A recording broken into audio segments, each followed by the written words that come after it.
Burj Khalifa ikomeje gufata umwanya wa mbere mu nyubako ndende cyane ku isi. Kugira ngo wumve neza uburebure bwayo, reka tuyigereranye n'inyubako ndende y'inaha iwacu, Kigali City Tower. Kigali City Tower ifite metero 90. Iyi nyubako ya Burj Khalifa yikubye inshuro 9 zose. Birumvikana ko iba iteretse i Kigali byajya bigusaba kurarama cyane kugira ngo witegereze uburebure bwayo. Nubwo hashize ikinyacumi cy'imyaka n'imyaka 5, by'umwihariko kikaba ari n'igihe cyaranzwe n'umuvuduko uhambaye muri technology, iyi nyubako habuze iyayisimbura ku mwanya wa mbere. Nyemerera tujyane Dubai, turebe neza ibyihishe inyuma y'iyi nyubako ikomeza gukubita izindi zose inshuro muri iyi myaka 15 yose ishize nyuma y'uko yubatswe. Niba ari ubwa mbere wisanze hano, banza ukore subscribe ubundi twikomereza n'ikiganiro. Niba wabisoje, nguhaye ikaze. Ikiremwa muntu kuva kera cyahoze gishishikajwe n'inyubako ndende cyane zikomatanyije ubwiza n'ubuhanga. Byose byatangiriye kuri piramide za Misiri. Izo piramide nizo zari inyubako ndende cyane ku isi kugeza ubwo umunara wa Eiffel Tower wubatswe mu Bufaransa. Uwo munara ufite metero 300. Ni wo wari uwa mbere mu gihe cy'imyaka irenga 40 kugeza ubwo inyubako ya Chrysler Building ifite metero 319 yubatswe mu mwaka w'1930 muri New York.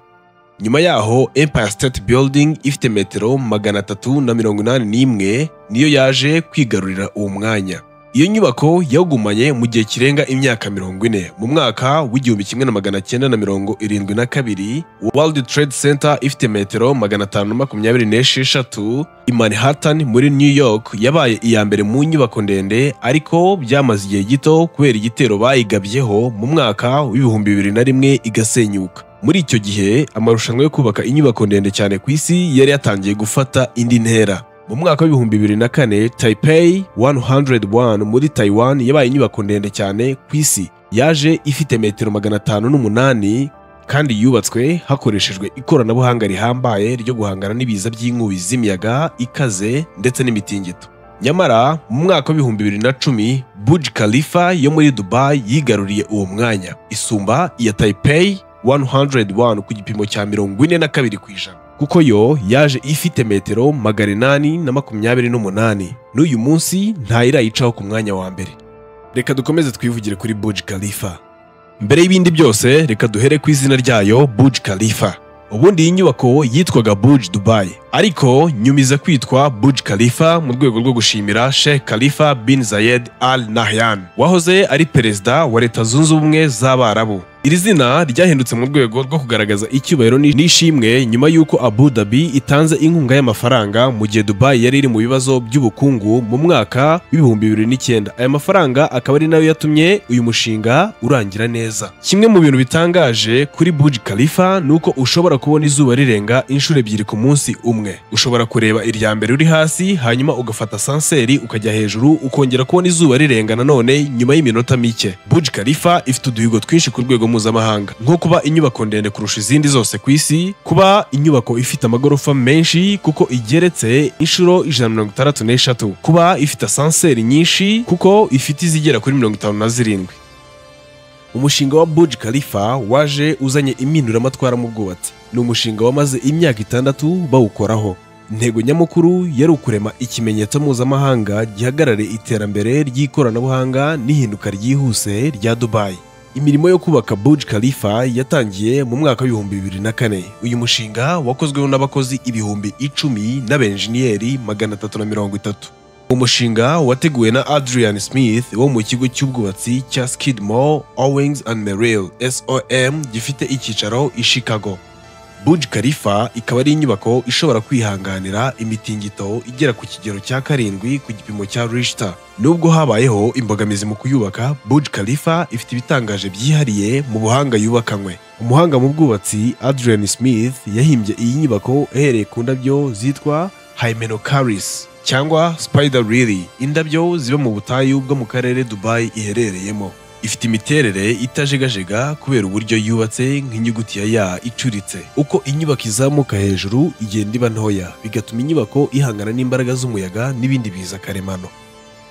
Nubwo ihindagurika ry'imijyi ryihuse muri Dubai ryazanye ibibazo by'ibidukikije nko kwandura kw'ikirere no kubura umutungo kamere nk'amazi n'ingufu, icyo gihugu cyateye intambwe ikomeye mu myaka yashize mu kubaka ibikorwa remezo bibungabunga ibidukikije. Burj Khalifa ni urugero rw'inyubako yubakiwe ku ihame ry'ubukungu buzenguruka cyangwa se circular economy. Iyo nyubako ifite imirasire y'izuba cyangwa se solar panels ishyushya hejuru ya litiro 140 z'amazi buri munsi.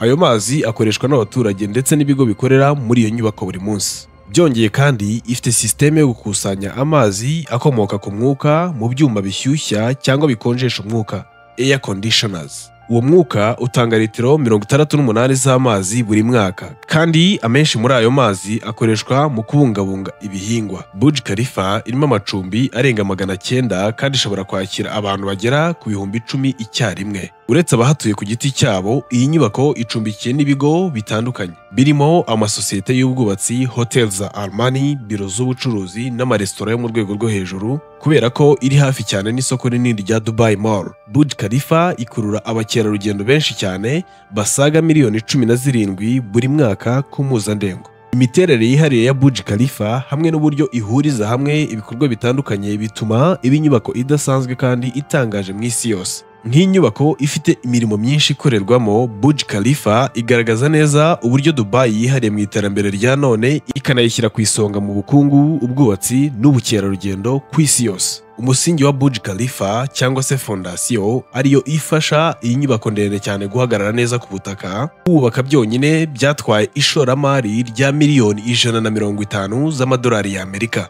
Aya ni 1/2 cy'amafaranga yose yubatse Convention Center. Iyi niyo fondasiyo iyi nyubako ikora mu bicu ihagazeho. Hakozwe ubwoko bwihariye bwa beto bwavangiwe kubasha kwihanganira imbaraga zikomeye zituruka ku buremere bw'inyubako. Nk'uko bisanzwe mu bwubatsi bukoresha beto n'ibyuma, buri gace ka beto gakorerwa igerageza ryihariye kugira ngo harebwe ubushobozi bwako bwo kwihanganira uburemere bw'inyubako. Kubaka inyubako ifite uburebure n'uburemere nk'ubwa Burj Khalifa byasabye ibikoresho byinshi cyane ndetse n'imbaraga z'abantu nyinshi. Iyi nyubako yakoresheje metero kibe 330 za beto ndetse na toni 55,000 z'ibyuma. Bimwe mu byuma byifashishijwe mu bwubatsi bwayo bivugwa ko ari ubwoko bumwe n'ibyakoreshejwe ku nyubako yitwaga The Palace of the Republic yari i Berlin mu Budage. Ariyo nyubako yahoze ikorerwamo n'inteko ishinga amategeko ya Repubulika y'Ubudage. Umushinga wose wo kubaka wagombaga gukoresha amasaha y'abakozi agera kuri miliyoni 22. Sinzi niba uri kumva neza iki kintu. Miliyoni 22 z'amasaha. Iyo tuvuga inyubako ndende kurusha izindi ku isi, ikibazo cy'ingenzi kibazwa ni ingano y'amafaranga yakoreshejwe mu kuyubaka. Kuri Burj Khalifa byasabye ishoramari rinini kubera ubunini bwayo. Mu gihe cy'imyaka irenga 6 byafashe kugira ngo yuzure, igiciro cyose cy'inyubako cyageze ku madolari arenga miliyari 1 na miliyoni 500. Ayo mafaranga yose yari arimo ikiguzi cy'igishushanyo, ibikoresho, imirimo y'abakozi ndetse no kuyobora umushinga wose kugira ngo urangire. Mu magambo make, Burj Khalifa ni inyubako idasanzwe. Nyamara nyuma y'ubwiza bwayo buhebuje, iyi nyubako yagize ibibazo by'amagambo ayinenga cyangwa se critics. Hari abavuga ko ihagarariye ubusumbane mu bukungu, cyane cyane ku bakozi babimukira bavuga gukorera muri kondisiyo zigoye kandi badahembwa neza. Abandi bayishyira mu majwi ku ngaruka zayo ku bidukikije. Bavuga ko ikoresha amashanyarazi menshi ndetse n'amazi menshi cyane kugira ngo iyi nyubako ibashe kuba muri aka gace k'ubutayu. Nyuma yo kurangiza kubaka Burj Khalifa, ibihugu bitandukanye ndetse n'amakompanyi akomeye atandukanye byatangaje imishinga yo kubaka inyubako ziruta Burj Khalifa mu burebure. Muri iyo mishinga harimo Jeddah Tower yo muri Saudi Arabia. Byari biteganyijwe ko izagira uburebure bwa metero 1000 ndetse na Dubai Creek Tower yagombaga kugira metero 928. Ariko ibyo byombi byahuye n'imbogamizi nyinshi zirimo ibibazo by'ubukungu, ibibazo bya tekinike n'imbogamizi z'imitunganyirize cyangwa se logistics.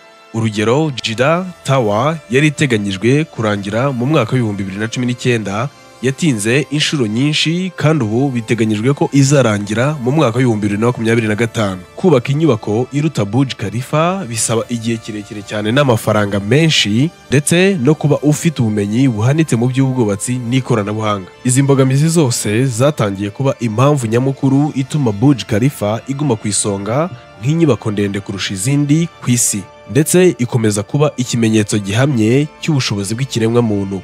Burj Khalifa ikomeje kuba inyubako ndende kurusha izindi ku isi, atari gusa kubera uburebure bwayo budashobora guhita burengwa, ahubwo kubera inkuru yayo y'ubushobozi, udushya n'ishyaka ridashira ryo kugera ku byiza kurushaho. Nubwo habayeho inshuro nyinshi zigerageza kuyisumba mu burebure, Burj Khalifa iracyari igitangaza cy'isi y'iki gihe. Yerekana neza ubushobozi budafite umupaka bw'ubwubatsi bugezweho n'ubushobozi bw'ikiremwa muntu mu gukora ibintu by'akataraboneka. Ndagushimira kuba wageze ku musozo w'iki kiganiro. Niba hari igitekerezo ufite waduha, jya muri comment section ucyandikemo cyangwa se uduhereze inyunganizi. Ndagushimiye. Naho ubutaha.